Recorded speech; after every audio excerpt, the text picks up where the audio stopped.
বলছি না, ভালোবাসতেই হবে।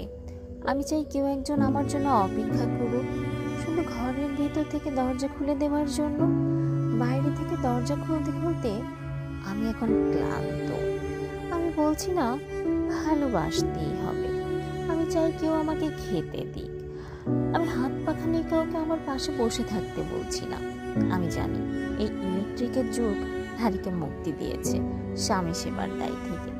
আমি চাই কেউ একজন আমাকে জিজ্ঞাসা করুক আমার জল লাগবে কিনা, নুন লাগবে কিনা, পাট শাক ভাজার সাথে আরও একটা তেলে ভাজা শুকনো মরিচ লাগবে কিনা। এটো বাসন, গেঞ্জি, রুমাল আমি নিজেই ধুতে পারি।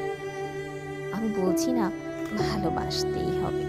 আমি চাই কেউ একজন ভেতর থেকে আমার ঘরের দরজা খুলে দিক, কেউ আমাকে কিছু খেতে বলুক, কাম বাসনার সঙ্গী না হোক, কেউ অন্তত আমাকে জিজ্ঞাসা করুক, তোমার চোখ এত লাল কেন?